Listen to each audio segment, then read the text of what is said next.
الحمد لله على نعمك العظيمة وعلى آلائك الجسيمة. يا رب صل وسلم دائما أبدا على حبيبك خير الخلق كلهم. أما بعد فأعوذ بالله من الشيطان الرجيم. بسم الله الرحمن الرحيم. إنا أنزلناه في ليلة القدر وما أدراك ما ليلة القدر. ليلة القدر خير من 1000 شهر. وقال محبوبنا صلى الله عليه وسلم: من قام ليلة القدر إيمانا واحتسابا غفر له ما تقدم من ذنبه. يا إلہی تو ہمیں عامل قرآن کر دے. یا الہی تو ہمیں عامل قرآن کر دے. پھر نئے سرے سے مسلمان کو مسلمان کر دے. او پیمبر جسے سرتاج رسول کہتے ہیں، اس کی امت کو ذرا تابع قرآن کر دے.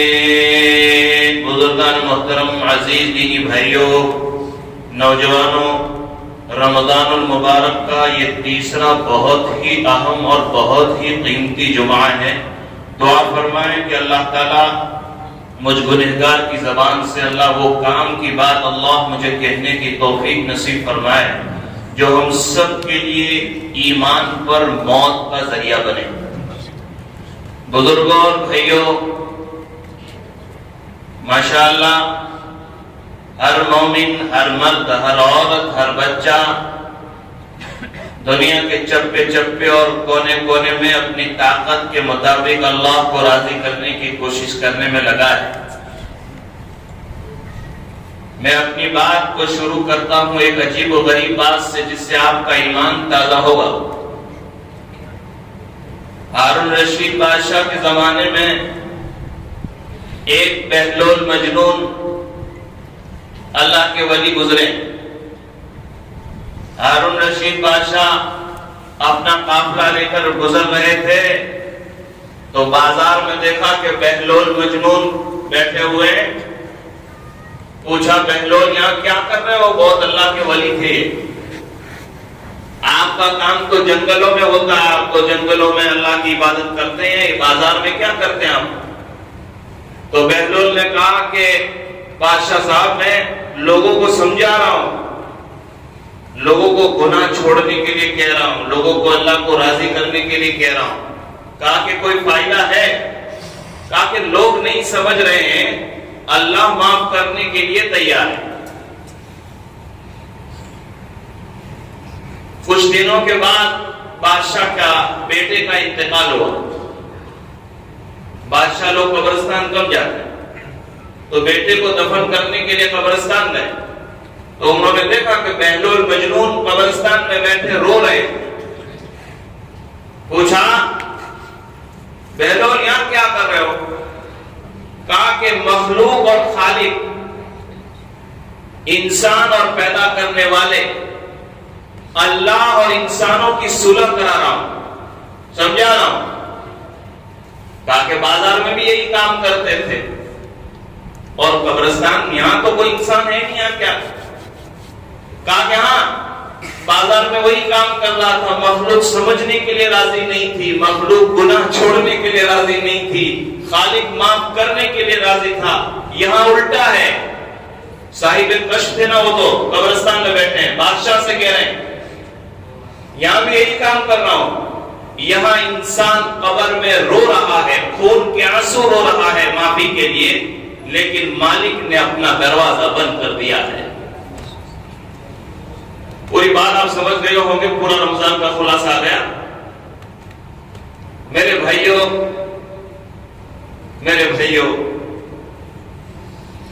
ایک کتاب مجدد الفسانی کی پڑھی, ایمان تازہ ہو گیا. حضرت نے فرمایا مجدد الفسانی نے کہ دنیا کے اندر جتنے قبرستان ہیں اور جتنے مردے ہیں, اللہ سب کو زندہ کرنے کا نہیں کہتے, لیکن اللہ اپنی قدرت سے اگر سب کو زندہ کرے اور یہ کہے کہ ہم تمہیں دنیا میں واپس بھیجنا چاہتے ہیں, تمہاری ایک تمنا پوری کی جائے گی. توجہ کے ساتھ, تمہاری ایک تمنا پوری کی جائے گی. تو بتاؤ لوگ کیا تمنا کریں گے؟ مجدد الفسانی نے کہا میں دعوے سے کہتا ہوں ہر باپ ہر ماں کوئی یہ نہیں کہے گا کہ مجھے میری ماں سے ملنا ہے, میرے باپ سے ملنا ہے, میرے بچے سے ملنا ہے, میری دکان یہ وہ, کوئی نہیں. پوری دنیا کے قبرستان کے مردے اللہ سے کہیں گے اگر آپ ہمیں دنیا میں واپس بھیجنا چاہتے ہیں تو ہماری ایک تمنا ہے, اور وہ یہ ہے کہ رمضان کا ایک دن نصیب کر دے. سبحان اللہ. اس لیے کہ ان کو قبر میں پتہ چل گیا کہ رمضان کا کیا فائدہ ہوا اور کیا ملا. 20 رمضان کے بعد میرے بھائیوں اصل رمضان کا لطف اب لینا ہے. اصل ابھی ہمیں اللہ کے سامنے بھکاری بننا ہے. اب مغفرت پھیلنے والی ہے. اب اللہ تعالیٰ اپنے بندوں کی طرف متوجہ اور زیادہ ہو رہے ہیں. بزرگوں اور بھائیوں, باتیں بہت ساری ہیں, لیکن چونکہ ان 10 دنوں میں, ان 10 راتوں میں ہمیں جو خاص کام کرنا ہے وہ شب قدر کی تلاش ہے. کیا ہے شب قدر؟ شاید شعبان کے بیان میں سنا تھا, سرکار دو عالم صلی اللہ علیہ وسلم نے ایک مرتبہ صحابہ میں بیان فرمایا, او میرے صحابہ, پچھلے زمانوں میں کچھ لوگ ایسے پیدا ہوئے بنی اسرائیل میں 500 سال تک اللہ کی عبادت کی, پلک جھپکنے کے برابر بھی نافرمانی نہیں کی. ایسے کئی واقعات بیان کیے. صحابہ رونے لگے تو آپ نے فرمایا روتے کیوں ہو؟ فرمایا صحابہ نے کہ حضور ہماری عمر تو چھوٹی ہے, ہماری زندگی تو 60-70 سال کی ہے, ایک نماز نہ چھوٹے, ایک روزہ نہ چھوٹے, ایک گناہ کا کام نہ کریں, پھر بھی 500 سال والے کی جنت تک تو ہم نہیں پہنچ سکتے. بھائی سمجھ رہے نا؟ تو ہماری جنت تو چھوٹی ہوگی, اور آپ نے بنایا سرکار, آپ نے بتایا ما بین 70 و 60, میری امت کی عمریں 60-70 کے درمیان ہوگی. مدنی کریم صلی اللہ علیہ وسلم نے فرمایا میرے صحابہ یہ عمر والا زندگی تو میرے ہاتھ میں نہیں ہے, اللہ کا مسئلہ ہے. اس کو 500 سال دیے, کسی کو 1000 سال, ہمیں 60-70 سال دیے. یہ باتیں ہو رہی تھی اور اللہ پاک نے آسمان سے جبرائیل علیہ السلام کو بھیجا, اور جبرائیل نے کہا آقا محبوب اپنی امت کو بتا دیجئے تمہاری عمریں تو بڑھائی نہیں جائے گی, تمہاری عمر 60-70 سال کی ہوگی, لیکن اللہ پاک آپ کے صدقے میں, اللہ تعالیٰ آپ کے صدقے میں آپ کی امت کو سال میں کچھ راتیں اور سال میں کچھ دن ایسے عطا کریں گے. ذرا دھیان سے, سال میں کچھ راتیں اور کچھ دن ایسے عطا کریں گے, اگر آپ کی امت اس کی قدر کرے گی, اس کی قدر کرے گی. اللہ نے آسمانوں میں فیصلہ کیا ہے, میری عزت کی قسم, میرے جلال کی قسم, میرے پیدا کرنے کی قسم, ایک رات میں 1000 رات کا ثواب عطا کر دیں گے, اور مجھے کوئی پوچھنے والا نہیں, لا ابالی, مجھے کوئی پوچھنے والا نہیں. اللہ پاک فرماتے ہیں. اب سمجھ رہے میرے بھائیوں, زندگی چھوٹی ہے. فرمایا ان 5 راتوں میں سے ایک رات شب قدر, خیر من 1000 شہر, خیر من 1000 شہر, 1000 میں. اچھا یہ مجمع بیٹھا ہے, کس کو مولانا 50-90 سال کی عمر ملتی ہے, لیکن یہ رات اگر کسی کے مقدر میں آ گئی تو ایسا ہے کہ اس نے ایک رات میں 100 سال کی عبادت کی. نبی اکرم صلی اللہ علیہ وسلم ارشاد فرماتے ہیں کہ جب شب قدر ہوتی ہے حضرت جبرائیل کو حکم ہوتا ہے فرشتوں کو لے کر زمین پر اترتے ہیں، ہر گلی میں گزرتے ہیں، ہر کچے پکے مکان میں چلے جاتے ہیں، اور فرشتے اعلان کرتے ہیں الا هل من تائب، ہے کوئی روزی سے پریشان، ہے کوئی بیماری سے پریشان، آؤ اللہ کا دربار۔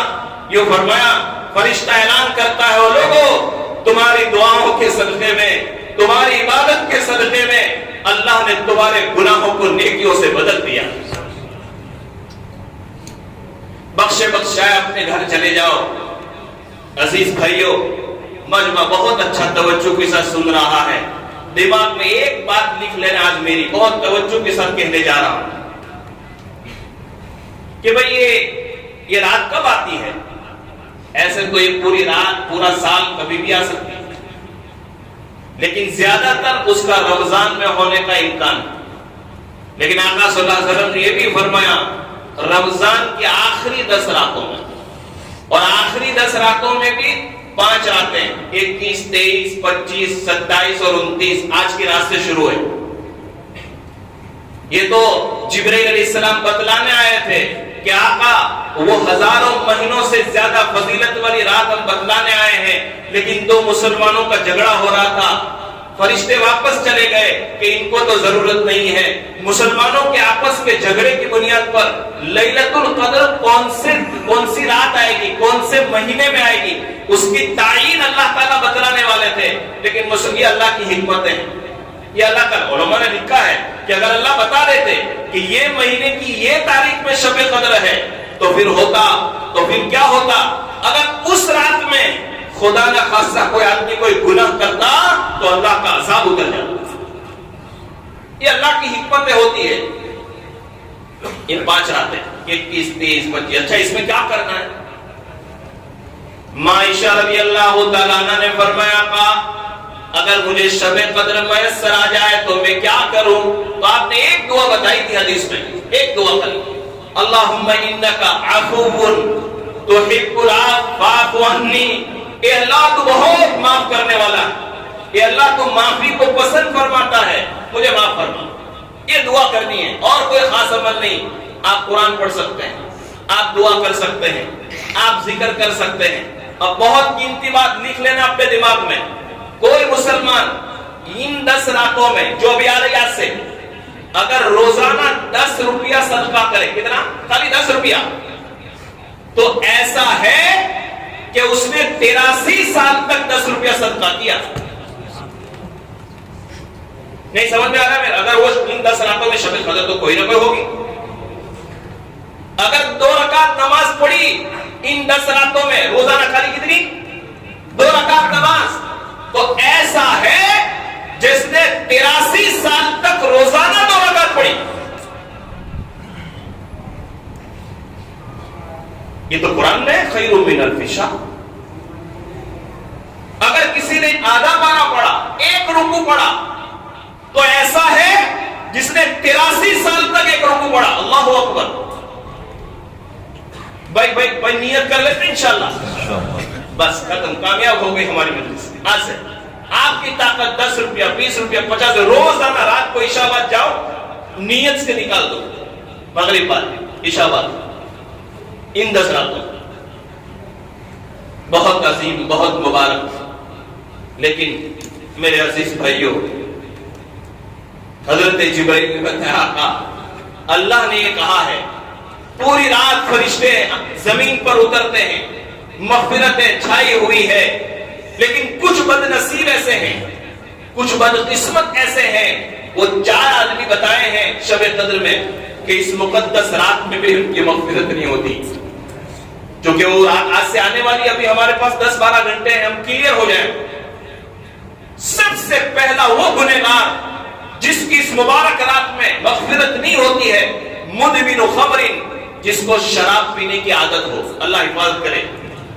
معافی نہیں، یعنی معافی نہیں، اللہ پاک فرماتے ہیں اس کو پینڈنگ کر دو، اس کی فائل سائٹ پر کر دی جائے گی جب تک کہ وہ اس سے توبہ نہ کر لے۔ شراب کا عادی۔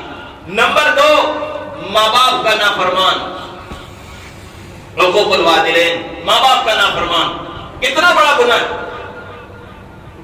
اور تیسری چیز، نبی اکرم صلی اللہ علیہ وسلم نے فرمایا کہ اس مقدس رات میں جس کی مغفرت نہیں ہوتی وہ مسلمان جو رشتہ داروں کے ساتھ، خالہ کے ساتھ، ماموں کے ساتھ، چچا کے ساتھ، بھائی کے ساتھ، بہن کے ساتھ رشتہ توڑنے والا ہو.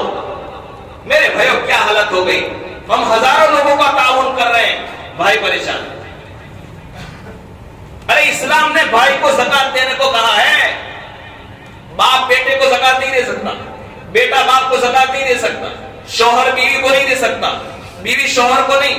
لیکن اگر بھائی حقدار ہے، بہن حقدار ہے، خالہ حقدار ہے، تو اسلام کہتا ہے پہلے یہ تیری زکات کا حقدار ہے، پہلے یہ تیری زکات کا حقدار ہے. بھائی میرا مسئلہ سمجھ میں آ رہا ہے. اس مقدس رات میں جن لوگوں کی مغفرت نہیں ہوتی، شرابی اور رشتہ توڑنے والا، ماں باپ کا نافرمان. اور آخری چیز میرے بھائیوں، نبی اکرم صلی اللہ علیہ وسلم نے فرمایا جس کے دل میں کسی مسلمان کے بارے میں کینہ ہو، عداوت ہو، اللہ اکبر، فرمایا اس کی مغفرت نہیں. بہت اچھا ہے. ابھی ہمارے پر ہم نیت کر لیں کہ اللہ میں نیت کرتا ہوں، میں اپنے تمام پڑوسی، میں اپنے تمام بھائی کے بارے میں اپنے دل کو صاف کرتا ہوں. کل سنا تم نیت کرو، اللہ تمہیں کینے سے باز کر دیں گے. ایک صحابی رضی اللہ تعالیٰ عنہ کے بارے میں جو واقعہ مشہور ہے، مدینہ پاک میں آقا بیٹھے ہوئے ہیں اور آپ صلی اللہ علیہ وسلم نے صحابہ کرام سے کہا، او میرے صحابہ دیکھو جو آدمی ابھی مسجد میں آئے گا نا وہ جنتی ہے. تو دیکھا کہ ایک صحابی پھٹے پرانے کپڑے والے تھے. نبی صلی اللہ علیہ وسلم نے فرما دیا، 3 دن تک بتایا، دیکھو جو پہلا مسجد میں آئے گا وہ جنتی ہے. تو 3 دن تک ایک غریب صحابی آئے، مجلس پوری ہو گئی. ایک صحابی ان کے مکان پر گئے کہ بھائی میں تیرے یہاں مہمان بننا چاہتا ہوں. کہا کہ رہو، میرے یہاں جو کھانا پکے گا وہ میں کھلاؤں گا. وہ 3 دن مہمان رہے اور واپس جانے لگے. تو جس صحابی کو حضور صلی اللہ علیہ وسلم نے جنتی بتایا تھا، انہوں نے اس مہمان سے پوچھا میرے گھر میں تم کیوں مہمان بنے تھے، کوئی کام تھا؟ فرمایا کوئی کام نہیں تھا، لیکن میرے آقا نے کہا تھا کہ آپ جنتی ہیں. اور 3 مرتبہ میرے کانوں نے سنا تو میں دیکھنا چاہتا تھا، میں سننا چاہتا تھا. ایسا تو کون سا عمل کرتا ہے کہ تجھے دنیا میں حضور صلی اللہ علیہ وسلم نے جنتی بتایا؟ تو میں 3 دن تک رہا. میں نے تو کوئی ایسا بڑا عمل دیکھا نہیں کہ بہت تہجد پڑھتا ہوں، بہت دعا کرتا ہوں، 5 ٹائم کی نماز پڑھتا ہے، اور تو میں نے کوئی دیکھا نہیں. تو بتا یار کون سا ایسا کام ہے تیرا؟ انہوں نے کہا کہ بھائی میں تو سیدھا سادہ مسلمان ہوں، لیکن اتنا ہے کہ جب سے میں نے کلمہ پڑھا ہے، جب سے میں مسلمان ہوا ہوں، کسی مسلمان کو میں حقیر نہیں سمجھتا، میں چھوٹا نہیں سمجھتا، اس کو ذلیل نہیں کرتا. مسلمان ہے نا، ایمان والا ہے نا، حقیر نہیں سمجھتا. بس اتنا ہے. خدا کی قسم مولانا، وہ صحابی مہمان دوڑے آقا کے پاس گئے. آقا وہ اتنا تہجد گزار نہیں، آپ نے اس کو جنتی کہا، تو اس کا کون سا عمل ہے؟ آقا صلی اللہ علیہ وسلم نے فرمایا جب سے یہ مسلمان ہوا ہے، جب سے یہ بالغ ہوا ہے، میں نہیں کہتا، آسمانوں پہ فیصلہ ہوا ہے کہ اس کے دل میں کسی مسلمان کی ذلت نہیں ہے، کہ کسی مسلمان کو اپنے سے چھوٹا نہیں سمجھتا. میرے بھائیو آقا صلی اللہ علیہ وسلم نے فرمایا تھا شب قدر میں جس کے دل میں کینہ ہوگا اللہ اس کی معافی نہیں. آج اللہ سے کہہ اللہ پر میرے دل کو کینہ سے پاک کر، انشاءاللہ کینہ سے پاک کر. یہ 4 چیزیں میرے بھائی بہت مبارک ہے. اگر ہم شراب سے، رشتہ، اور اسی طرح ماں باپ کی نافرمانی، اور چوتھا قطع تعلق. اللہ کو معافی بہت پسند. ارے کس کی معافی ہو رہی وہاں؟ مدینہ پاک میں ایک صحابی رضی اللہ تعالیٰ عنہ جن کا نام حضرت عبداللہ ہے، اور ان کے باپ کا نام بھی عبداللہ تھا، لیکن وہ منافقین کا سردار تھا، عبداللہ ابن ابی منافق. وہ ہمارے نبی کا سخت دشمن تھا، بہت بڑا دشمن. ان کو سکرات کے وقت موت کی تکلیف بہت تھی، روح نکل نہیں رہی تھی. تو ان کا بیٹا تو مسلمان تھا، روتے روتے آقا کے پاس آ، آقا میرے ابا کی کو تکلیف ہو رہی ہے، آپ ذرا آؤ اور ذرا پڑھ کر دم کر دو، میرے ابا کی روح آسانی سے نکل جائے. کون؟ زندگی بھر جس نے میرے نبی کو گالی دی، ماں عائشہ رضی اللہ عنہ کی تہمت لگانے میں سب سے آگے یہ تھا، منافقین کا سردار. لیکن آقا صلی اللہ علیہ وسلم نے کہا چلتے ہیں. آپ گئے، آپ نے دعا کی اور اس کی روح نکل گئی. اس کے بعد ان کے بیٹے نے کہا کہ حضور میری تمنا یہ ہے کہ جنازے کی نماز آپ پڑھائیں. بہت سارے لوگ جنازے کی نماز، دشمن ہیں، منافق ہیں. اور نبی پاک صلی اللہ علیہ وسلم صف میں کھڑے ہو گئے تو حضرت عمر نے پیچھے سے پکڑ لیا، کہا کہ حضور یہ کس کی جنازے کی نماز پڑھ رہا ہے؟ ہماری ابو بکر کی بیٹی عائشہ پر تہمت لگانے والا تھا، آپ کو گالی دینے والا تھا. فرمایا آپ نے عمر کو کان میں کہا ارے عمر میری وجہ سے اگر اللہ کسی کو معاف کر دیتے تو میرا کیا جاتا ہے. آپ نے جنازے کی نماز پڑھائی. بعض مفسرین کا کہنا تو یہ ہے کہ آپ نے اپنی چادر دی، حضور صلی اللہ علیہ وسلم نے منافق کو اپنی چادر دی کفن میں لپیٹنے کے لیے کہ شاید میری چادر کی وجہ سے اللہ اس کو معاف کر دیتا تو میرا کیا جاتا ہے. حضور صلی اللہ علیہ وسلم سے بعد میں کسی صحابی نے پوچھا تھا کہ حضور آپ نے اپنی چادر دے دی دشمن کو کفن کے اندر. فرمایا دیکھو بدر کے موقع پر میرے چچا عباس کو کسی کا کپڑا نہیں آتا تھا، وہ بہت ہائٹ میں تھے، تو ایک کپڑا اس منافق نے مجھے ہدیے میں دیا تھا، میں نے دنیا کے اندر اس کا احسان کا بدلہ چکا دیا، آخرت میں کوئی بدلہ چکانا نہ پڑے. اوہو جب دفنانے کے لیے گئے لکھا ہے علماء نے کہ جب عبداللہ ابن ابی منافق نے ان کو قبر میں اتارا، حضور صلی اللہ علیہ وسلم قبر کے باہر کھڑے ہیں اور جب مٹی ڈالنے کا وقت آیا تو آقا صلی اللہ علیہ وسلم نے فرمایا تھوڑی دیر ٹھہر جاؤ میں اندر آنا چاہتا ہوں. آپ اندر گئے، آپ نے اپنا تھوک نکالا اور اس کے منہ میں ڈال دیا، جنازے کی نماز پڑھائی، اپنا کپڑا دیا اور پھر آقا نے فرمایا شاید میرے لعاب اور میرے تھوک سے بھی اس کی مغفرت ہو جاتی ہے تو میرا کیا جاتا ہے. محبت پھیلائے میرے بھائیوں. اللہ تعالیٰ یہ بات اس لیے کہی ہے میرے بھائیوں کہ رمضان کا مقصد کیا ہے، ہم نے روزے کیوں رکھے، ہم نے کیوں زکات دی. علماء کا بہت سارا مجمع ہے ماشاءاللہ. یہ کوئی تعریف والی کی بات نہیں ہے لیکن جو دل میں بات آتی ہے وہ کہنی چاہیے. مولانا بہت مبارک ہو کھاڑی وال سنت جماعت، بہت ذمہ دار یہاں کے کہ پہلی مرتبہ ہمیں تو کئی مسجدوں میں جانا ہوتا ہے لیکن پہلی مرتبہ ایسا دیکھنے کو ملا کہ یہاں کے بورڈ پر لکھا ہوا ہے کہ رمضان میں سفیروں کے لیے انتظام کیا گیا ہے، یہاں وہ رہ سکتے ہیں، یہاں وہ کھا سکتے ہیں. قابل مبارکباد ہے. اللہ پاک نظر بس سے بچائے. اللہ تبارک و تعالی ہمیں قدردانی کی توفیق نصیب فرمائے. بہرحال میں یہ عرض کر رہا تھا کہ رسول اکرم صلی اللہ علیہ وسلم نے یہ 4 جو گناہ ہیں، میں آخر میں جو بات بتا رہا تھا کہ بھئی رمضان اللہ بہت قیمتی بات ہے کہ بھئی رمضان اللہ پاک نے کیوں دیا ہے، رمضان کا مقصد کیا. نبی پاک صلی اللہ علیہ وسلم نے فرمایا رمضان کا مقصد یہ ہے کہ رمضان میں روزہ رکھنے کے بعد، تلاوت کرنے کے بعد، خیرات دینے کے بعد انسان کے دل میں، دھیان سے سننا، انسان کے دل میں نیکی کا شوق پیدا ہو اور گناہ سے بچنے کی طاقت پیدا ہو، جس کو دوسری زبان میں تقویٰ کہیے. اگر کوئی یہاں بیٹھا ہوا یہ کہنا چاہتا ہے مجھے کہ قاری صاحب میرا روزہ قبول ہوا کہ نہیں، میری تلاوت قبول ہوئی کہ نہیں، تو اللہ کے رسول نے بتا دیا 30 روزے ہو گئے. ذرا دیکھ لے اپنے اندر جھانک کر کہ رمضان سے پہلے تیری زبان جھوٹ بولتی تھی، تجھ میں غیبت تھی، تو حرام روزی میں تھا، جتنے گناہ کرتا تھا کیا اس میں کوئی تبدیلی آئی؟ اگر ان 20 روزوں میں نیکی کرنے کی طاقت اور گناہوں سے بچنے کی طاقت پیدا ہوئی ہے تو میرے نبی کا وعدہ ہے اللہ نے رمضان قبول کر لیا. 20 دن میں.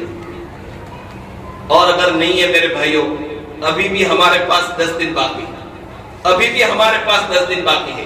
ایک مسئلہ بیان کرو، وقت ہو گیا. جو کہ تیسرا جمعہ ہے، عامتاً تیسرے جمعے میں زکوٰۃ کے مسائل اور فضائل ہوتے ہیں، لیکن چونکہ اس کے بعد یہ جمعہ اب تو عید والا جمعہ آئے گا پہلے کا.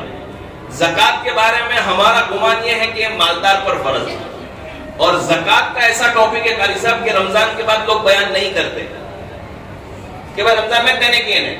دیکھیں زکوٰۃ کس پر واجب ہے؟ ہم تو جانتے ہیں 52.5 تولہ اور 7.5 تولہ. 52.5 تولہ یعنی آج کے حساب سے 612 گرام چاندی. آج میں نے حساب لگایا تو اگر کسی مسلمان کے, دھیان سے سنیے, اگر کسی مسلمان کے پاس 41,000 روپے ہے, کتنے, 41,000 روپیز اونلی اگر ہے, اور اس پر کوئی قرض نہیں ہے, قرض, اتنا بیلنس ہے, اس کی بچت ہے, اتنا سیونگ ہے اس کے پاس, اس کے گھر کے خرچے کے علاوہ 41,000 یا اس سے پلس, اس سے اوپر ہے, تو اس مسلمان پر زکات واجب ہو گئی, وہ زکات لے نہیں سکتے. اچھا, ایک اور مسئلے کی وضاحت کر دوں. بہت سارے ہمارے بھائی کو ایک کنفیوز ہے کہ بھائی زکات اس مال پر واجب ہے جس پر سال گزر جائے. تو وہ کہاں مسئلہ لگے گا معلوم ہے آپ کو؟ جو آدمی زندگی میں پہلی مرتبہ زکات دینے کے قابل بنا, جو آدمی زندگی میں پہلی مرتبہ جس کے پاس 40,000 روپیہ اس کے اوپر آئے, تو اس پر یہ ہے کہ آج تو مالک بنا, اب 1 سال کے بعد تجھے زکات دینی ہے. لیکن جو آدمی روٹین زکات دے رہا ہے, جس کے پاس پہلے سے 2 سال 3 سال پہلے سے 40 یا اس کے اوپر پیسے پڑے ہوئے ہیں, یا اتنا چاندی پڑا ہوا ہے, تو پھر 1 دن پہلے بھی کہیں سے پیسے آئے, دھیان سے سمجھ رہے میری بات. اگر آپ رمضان کے پہلے روزے کو حساب لگا رہے ہیں, اکاؤنٹ میں کتنے ہیں, سونا چاندی کا بھاؤ کتنا ہے, جو مکان میں نے بیچنے کی نیت سے خریدا ہے, جو دکان میں نے بیچنے, ان پر مال زکات آئے گی نا بھائی. تو 1 دن پہلے بھی اگر کہیں سے آپ کے پاس 5 لاکھ روپے آئے, تو ہم کیا سمجھتے ہیں, یہ تو ابھی 1 دن ہوا ہے, اس پر تو سال گزرا نہیں ہے. ہزاروں لوگ یہ مسئلہ نہ جاننے کی وجہ سے زکات نہیں دے رہے. سنو میرے مسلمان بھائیوں, سال کا گزرنا وہ تو اس مسلمان پر ہے جو پہلی مرتبہ غریب سے مالدار ہوا, پہلی مرتبہ صاحب نصاب ہوا, تو اب اس پر یہ ہے کہ ابھی زکات دے 1 سال کے بعد. لیکن جو آدمی روٹین زکات دے رہا ہے 10 دن پہلے, 1 مہینہ پہلے بھی اگر آپ کے پاس کہیں سے کوئی مال آیا, آپ کو اس کا حساب لگانا پڑے گا. اور بھی بہت ساری باتیں ہیں, انشاءاللہ آخری مجلس جمعہ کے بعد 15-20 منٹ کی ہوگی, اور اس کے بعد دعا ہوگی. اللہ پاک ہمیں عمل کی توفیق نصیب فرمائے. وآخر دعوانا الحمدللہ.